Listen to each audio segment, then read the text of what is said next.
Hello and welcome. This is Mouse Gunner, and we're back with some more Automation, the car company tycoon game. Continuing on with the campaign roleplay of the Edison car company in 2002. And the model we're going to be looking at in this video is the Edison Comet, which is our sports car. And honestly, the only performance-oriented vehicle we're going to have in 2002. And this is actually going to be the last model we're going to be looking at for 2002. So jumping into the base trim here, I have 4 overall trims, and honestly I toyed with how many trims I was going to actually have for this model, and I'll discuss a little bit more what my thinking was as we get further into a look at the Comet. Starting off with the body, one advantage I have with starting with 2002 rather than 2001 is I have more bodies to choose from, and I ended up with this body that I could choose, which isn't available in 2001, that we're going to be using, as the bodies we were using in the past were too old for the year period we were building them in, and we were getting penalties, and finally we can avoid that. Let's start off our look with the chassis. So we have a monocoque chassis made out of AHS steel. The engine placement is mid-longitudinal, which is different than the Comet has been in the past with the mid-transverse mounted engine. Double wishbone in the front and rear, and the panel material is aluminum rather than corrosion-resistant steel as it was in the previous year period. For styling, let's just take a look at that. All right, and as I have been doing, I'm keeping things more or less simple, but one thing I have changed a little bit is in the past with the Comet, I more or less was pretending that I had pop-up headlights. This is the first time the Comet has not had pop-up headlights in the modern era. And I felt like these headlights match the shape of the body very well. In any case, the engine placement is longitudinal rear-wheel drive. Let's take a look at the engine. So we have a V6 that's a aluminum silicone block and head. The displacement is 3.6 liters. And it is a dual overhead cam engine with 4 valves per cylinder. The crank is made out of billet steel. We have I-beam steel for the conrods and lightweight forged pistons. Oh, and this does use VVL, which I didn't mention. As far as compression, it goes up to 11. We have a cam profile of 34 and VVL of 65. So with the VVL, we have the two different, more or less two different cam profiles that we can set up that help us with economy and performance. We have EVT on all cams. This is naturally aspirated, and this is another big difference with the Comet, is there are no turbocharged trims this time round. They're all naturally aspirated.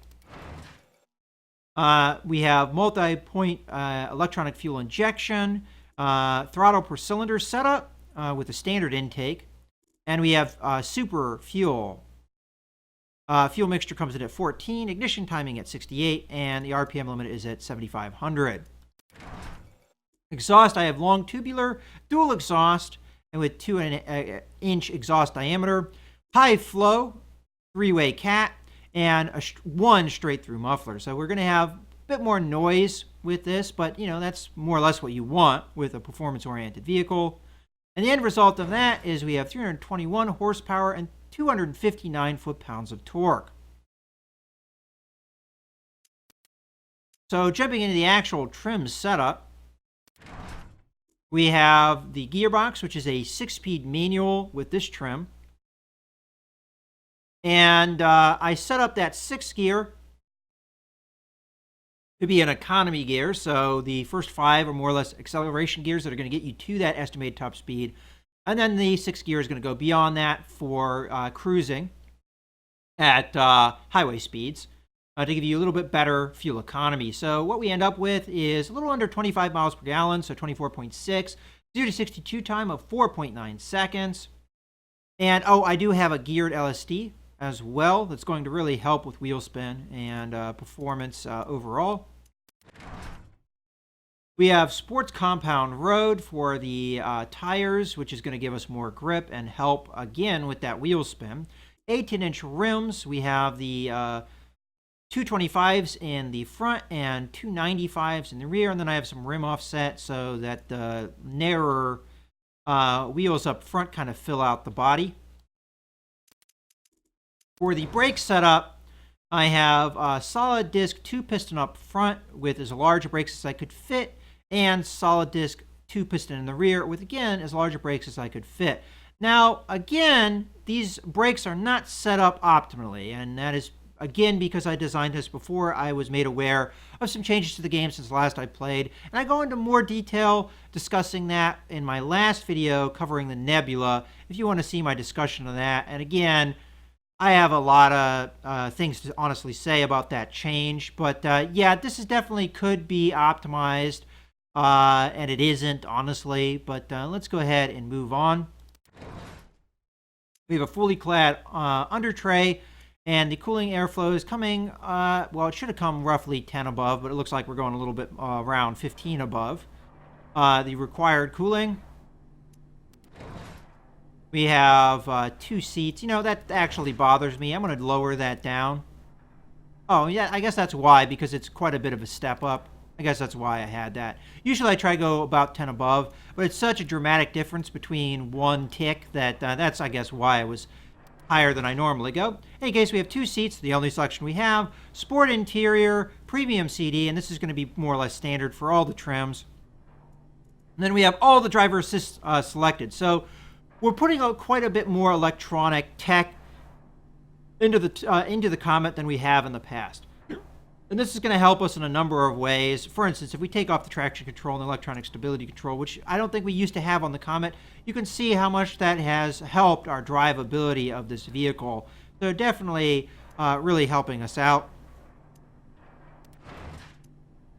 As far as the suspension setup, I have standard springs, adaptive dampers. This is, again, us introducing higher tech here. So rather than a gas monotube setup, I went with adaptive dampers. Now, I could have gone with more high-tech springs, but I don't think we're quite ready for that. This isn't supposed to be a supercar. This is supposed to be, you know, a cheaper, more affordable sports car, you know, in the vein of a Corvette. So we're not going too crazy with it. We also have passive sway bars, and this is the suspension setup that I went with.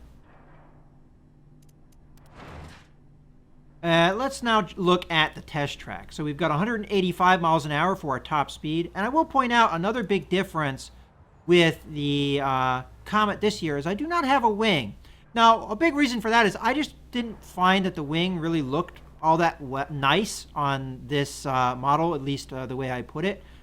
And there are some downsides of having a wing. For one thing, our top speed would drop off with if we added one. So that is one reason why I don't have a wing. But in any case, the weight distribution here, we're a little over 3,000 pounds. And weight distribution is definitely rear heavy.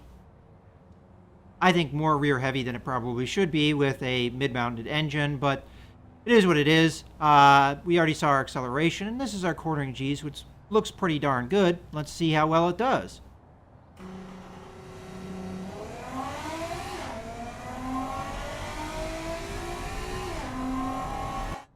I let that go a little longer than I normally would, just so you can hear that engine going. So the end result we get is 1 minute 22.76, which is darn fast. All right, let's now take a look at another trim here. So we've got a automatic transmission version. And this is where I was, again, kind of torn. So I wasn't sure if I wanted to go with an automatic transmission or a sequential transmission. And I hemmed and hawed on this, and the reason I didn't take the sequential is I just thought, yeah, in this year period, it was starting to become popular, roughly around the early 2000s. But I don't think we were quite ready for it for this type of vehicle. Again, these were starting to become popular, but they were starting to become popular for more the high-end luxury sports cars or supercars. I don't know if it was yet appropriate for the type of vehicle we are going for. So maybe in the future I would make that switch, but not quite yet. In any case, we do drop off quite a bit in the 0 to 62 time, as well as our fuel economy, as I had to go more aggressive. We only have 5 speeds to go with, not 6. The gearbox setup is more or less the same if you ignore that 6th gear. So the 5 gears go up to the estimated top speed, but we don't have that 6th gear going beyond it to give us a little bit better fuel economy. In any case, the 0 to 62 time that we do end up with is 5.3. We end up with more or less the same wheel spin we had with our other trim. And just jumping into things, the tire setup is going to be the same, as is our brake setup. And the cooling airflow should be the same as well. And just, talking about the brake setup, one of the reasons that I wasn't as big of a fan of optimizing the brake setup for every trim is that means that every trim would have to have completely different brakes, which I didn't feel was all that realistic. I mean, yeah, you might have some differences between one trim and another, but not every single trim. I mean, you have to think in real life, with all the trims that you have with the vehicle, there's usually actually more trims and options for those trims than is typically built with this game. For instance, the game more or less limits you to 6 trims, but in real life, the options are a lot more varied than that. So you would have a lot of differences in weight and things like that you would have to balance the brakes for. And to do that with every single little difference seems to me not all that realistic. But in any case, cooling airflow is the same. We have the interior setup, which is also the same. The suspension, there might be some slight differences because we do have a little bit of difference in weight between manual transmission and automatic, but it's probably pretty darn close. Let's take a look at our test track. So we definitely dropped off in top speed. We're now at 178.6 miles an hour. And we already discussed that the 0 to 62 time has dropped, so it's not going to be too surprising if we don't perform quite as well on the track. And that is indeed the case. So we have 1 minute 24.54. So we're getting close to losing 2 seconds, a little under that. But let's now jump into the next trim. And this is a V8, which is the first V8 that we've had in the Comet, I don't know, ever. I think the Comet's been around a long time, and I'm pretty sure we had V8s in it when it first introduced. But as far as the mid-engined Comet goes, this is the first V8 in a mid-engined Comet. So let's first take a look at the engine. And this is where I was not really sure exactly what I want to do with the trims, because I wasn't sure whether I wanted a V6 trim and a V8 trim, or I should just go with just a V8 trim. Wasn't really sure about that, but considering the fact that I really push for a lot of performance out of this V8, I thought it was better to have both. So more or less, this V8 is replacing the old turbo trim that we had. So this is a aluminum silicone block and head V8 with a 5-liter displacement. It's dual overhead cam with 4 valves per cylinder and VVL. So similar so far with the V6. We have billet steel, I-beam steel, and lightweight forged. Again, similar. Compression comes in at a similar number as well. Cam profile and VVL profile are slightly different, but we do have VVT on all cams as well. Again, naturally aspirated. There are no turbocharged variants of this model. And again, we have multi-point EFI for the fuel system, throttle per cylinder, yet again. Standard intake, super fuel. Fuel mixture is about the same, although the ignition timing is a little bit higher, and the RPM limit is the same at 7,500. Again, we have a long tubular exhaust, dual exhaust, and 2.5-inch diameter this time. We have more power pushing through, so we need a larger exhaust. Three-way cat with a straight through. Again, this is a little bit louder. And the overall performance we get is 440 horsepower and 355 foot-pounds of torque. So quite a bit of a performance boost between the V6 and the V8. So let's take a look at the actual trim. So we're going to have a 6-speed manual that we're going to look at first. And again, the 6th gear is used predominantly as an economy gear. Now, the 5th gear goes a little bit beyond the estimated top speed, a little bit further beyond. And a lot of that is just to try and do something with the wheel spin. And also, the 0 to 62 time that I got is pretty darn good, 4.3 seconds. And our fuel economy is really honestly not that bad, 20.5 miles per gallon. We still have a geared LSD here, and the tire setup is the same. There hasn't really been any change here at all. If I didn't mention it already, this does have alloy rims, and this is the styling of the rims that I went with. If you didn't get a look at that when I showed the styling. The brakes are the same, although I think I went with vented discs in the rear. I don't know if I did that with the V6. Actually, let's jump into that really quickly. I don't remember. Yeah, no vented discs on the V6, but definitely on the V8. And that is just to improve the performance a little bit, as we are not having any brake fade, honestly, but we're not having quite as much brake fade. Again, these brakes are not balanced properly, so we could have gotten better braking performance than we got if I had done that. Cooling airflow is going to definitely require more as the engine is more powerful, so as a result, we had to crank that up.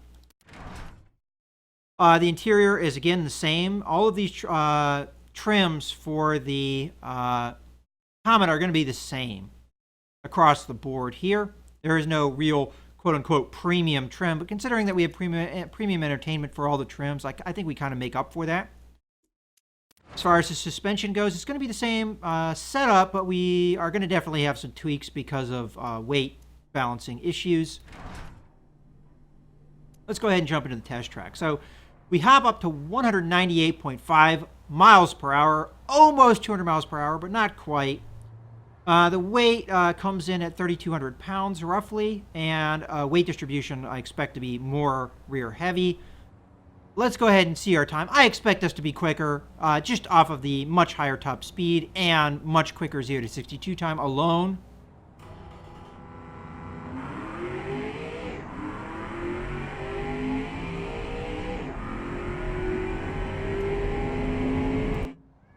All right, so we've got 1 minute 20.11. We almost broke 1 minute 20, or below 1 minute 20. Pretty darn good. Let's take a look at our last trim, which is just going to be an automatic trim of the V8. In the past, the turbocharged trim wouldn't have had an automatic version, but I figure with the V8, we might as well slap one on. So again, we have a 5-speed automatic. And again, it's set up more or less the same. So we have the 5 gears more as acceleration gears. And that 5th gear goes a little bit beyond the estimated top speed, but not much. We have more or less the same wheel spin. 0 to 62 time is going to drop quite a bit to 4.6 seconds. And we have a fuel economy drop as well because we have more aggressive gearbox setup. Tire setup is going to be the same, although, that is not good that we're having that. That didn't exist in the V8, did it? The other V8, I mean. Yeah, we didn't. All right, so that is something that I missed out on. So what this is oversteer happening here, and that is oversteer not under acceleration, if I remember how this graph works. So this is definitely, you don't want oversteer not under acceleration. That means that even normally speaking with a vehicle like this, if you are trying to power through a corner, if you just held in the accelerator while you're trying to go around a corner, it would oversteer. This means that even when you're not doing that, when you don't have the accelerator held in at all, it's still oversteering. So that means that there's an imbalance in the steering that we definitely need to address, that we didn't have before, and it's probably a difference in weight dynamics. And there's a number of things I could do to change that we'll probably try out here. More than likely, I'm going to do stuff with the suspension, but one real easy fix is just changing the tire diameter like that. So if you narrow the front tires, you're going to usually get rid of that with a mid-engine vehicle, but we're going to keep that the same. We're not too far away from getting it to understeer naturally, which is what we want. So it shouldn't be too hard to fix. Brake setup, though, is more or less the same. Aerodynamics, the same. At least it should be. Interior, the same. Let's look at our suspension now. So we need to get it to stop doing that. And there are a number of things we can do. And honestly, I actually don't remember if we want to. Yeah, okay, so we just soften the suspension a little bit. Gets rid of that. Sway bar can do that. We can also soften the spring stiffness here, which would also do that. Now we're losing a bit in sporiness by doing that, but definitely we don't want it to do what it's doing right now. So yeah, I think probably spring stiffness is what I'm going to end up changing here to get rid of that. So we had to soften up the suspension a little bit from the two different V8 trims. Okay, so let's jump into the test track. So we have a top speed of 191.4 miles an hour. We have a little bit more weight, and let's see what our time is. Again, I think it's going to be slower. We have slower acceleration time. We have slower top speed. Not going to be too surprising if it is overall slower. All right, so let's take a look. So we've got 1 minute 21.34. So we lost about a second, 1.2 seconds. Not too bad. Let's now take a look at our project setup. So this is set up more or less the same way I set up all my other models, but with a focus of a little bit more learning as we're putting more tech into this rather than efficiency in the design. And the same is true for the engine. As far as the factory setup goes, I have it in a large factory, which is what I usually do unless I'm forced to put it in a huge factory, which we've done with a couple of the models. As far as the distribution of how I'm building the things, so I have 80 for the automation. I didn't really do anything with the shifts. I just kept them as they were. And the distribution of production here is I went with the manual V6 as the most produced. It's the cheapest, so I figured maybe that would be, you know, the base trim that more people would get into. Then the automatic, then the V8, then the V8 with the automatic, more or less in that order. And we have a large factory for the engines. Now, starting off with the V8, we're only producing as many as we need. So with what production we had for the V8s, I just more or less matched that. So we have 80 automation. Then I just lowered down the shifts until we got roughly around what we needed. And I did more or less the same with the V6. So again, large factory. And for the V6, I had to increase the shifts a little bit just to get that production to where I needed it for the V6s. That's more or less it. Let's take a look at the market segments. So we're going to start off with the automatic V8 because that's what we had pre-selected. So doing well in the light sport premium, and muscle car segment. Now, as I said, with every model thus far, we always do well in either the pony segment or the muscle car segment, regardless of what we build. And the muscle car segment is the segment we're doing the best in. But what are segments that we want to be doing well? Well, light sports, either normal or premium, are, you know, more or less what we're trying to go for. We're also trying to go for an actual truly sports car here, which we don't do bad in. We're not too far off of the performance we got with the light in the light category. Technically, we want to do okay in the supercar category, but we're not truly a supercar, so it makes sense that we're not doing too well there, but it's green, so it's not terrible. And the G2 car, we're not doing too bad either. I mean, 105 is respectable. Let's now take a look at our base trim, though, which is the V6 with the manual transmission. And I think you can expect the V6, the manual transmission cars to do a little bit better because they're going to get higher sportiness, which is most of these market segments are probably going to want. So again, we're doing well in light sports. We're not doing quite as well in the light sports premium as we did with the V8, but I think that makes sense. A V8 automatic, as a matter of fact.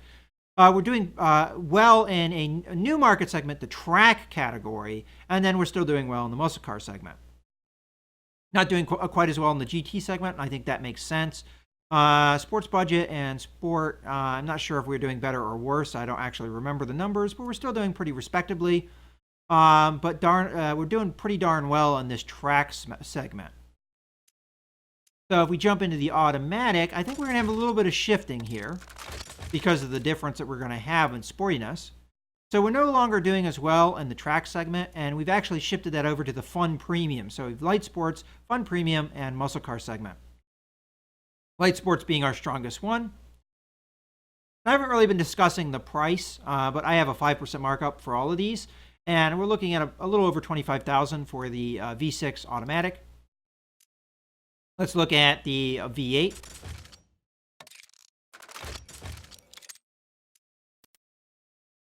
Which we're doing well in these three market segments again. And the price for the manual V8 is $28,000, a little over that.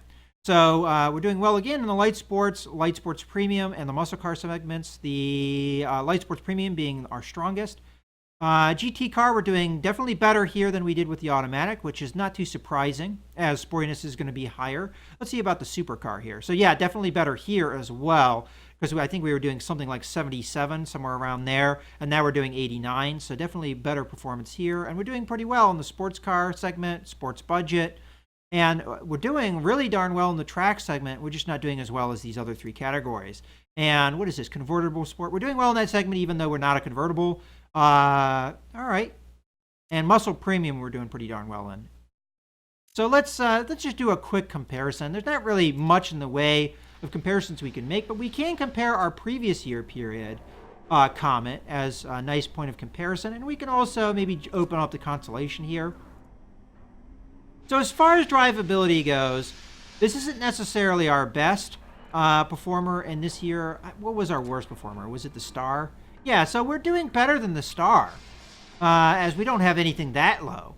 But you also have to consider that we have, higher tech that kind of boosts up these numbers a little bit, which when we do the comparison with the previous year's Comet, we also have to take that into account. In any case, drivability-wise, we're doing much better than we were doing in the past, pretty darn significantly. As far as sportiness, we're doing better as well here. So this is going to be the highest performer. I mean, there's no real comparison with the Constellation at all. But as far as our sportiness goes with the previous Comet, no comparison here. I mean, flat out, we're doing better. Our worst is dramatically better than the worst from before, and our best isn't quite dramatically better, but it's definitely better. Well, actually, yeah, dramatically better. That's our best. 55 versus 50, pretty dramatic difference. As a matter of fact, our V6 is outperforming, our standard V6 is outperforming our turbo variant from before. Comfort-wise, again, we're doing better than we did in the past, but obviously not as good as the Constellation, which the Constellation is our most comfortable vehicle, so that's not too surprising. But again, looking at the Star, we're not too far off. I mean, it's pretty comparable, except for the premium trim here. Pretty comparable. So not bad, considering this is a performance-oriented vehicle. Prestige, I would say this is our highest, and it definitely is better than our previous year period and better than the Constellation, which was our previous leader in this. So, again, doing quite well. Safety, not doing so well. I think our other worst performer, yeah. So we're not as bad as the Asteroid, but we're probably second worst here as far as safety goes. As a matter of fact, let's just make sure. Okay, so we're better than the Luna. All right, so not bad, honestly, as far as safety, and definite performance boost over the previous year period. But the previous year period was getting a penalty in this because of the old body, so keep that in mind. As far as practicality, we're doing better than we were before, but not as good as the Constellation, obviously. And again, just opening up the Luna, for instance. Well, Luna does quite well there. Star does quite well there. So, this is going to be probably one of our weak performers. How about the Asteroid? Yeah, this is our weakest performer by far. Off-road ability, I expect to be pretty darn weak here, which makes sense. Utility, not bad, honestly. Not too far off from the Constellation, which is kind of surprising. And again, let's open the Luna. So again, not far off. It's not too bad, considering it's a sports car. Reliability, not bad. Again, now we're not using a turbocharged engine, so we're not having a drop-off here in reliability, although technically the reliability is better than the automatic trim here. But our worst is better than the worst here. And our best, which is right here, is better than their best. So definitely reliability boost from previous year periods, and economy boost, big time economy boost. Our previous turbocharged engine, terrible fuel economy. Our worst performing V8 is better, significantly better in my opinion. even our manual transmission V8 is doing better than every trim of the previous Comet. So definite fuel economy boost from previous years, and this is really darn good. As a matter of fact, Star, open up the Star. Yeah, it's doing better than the V6 trims with its V6. So it's a bigger, more powerful V6 that's getting better fuel economy. Now keep in mind, this is using high-octane fuel, so it's a little bit easier to get that better fuel economy with high-octane fuel. As far as weight goes, let's just compare here. It's just a little tad lighter than before, but this was using corrosion-resistant steel. We're using aluminum here, and that's the difference. So if we had used corrosion-resistant steel this time around, I think we would expect this to be heavier, but in this case, it's not. Emissions are better, which we've seen a trend in this year period, and honestly, pretty darn good comparatively. I mean, again, comparable to what we got with the Star. So really good emissions. This is where we're going to be more expensive. Previously, the Constellation was the highest production unit vehicle with the highest costs. Now it's our Comet. And finally, the Comet is actually achieving that goal of being up there in cost. And definitely more expensive than it was in the past. In any case, that wraps up this video and the year of 2002. I hope you guys have enjoyed the video. This is Mouse Gunner, signing out.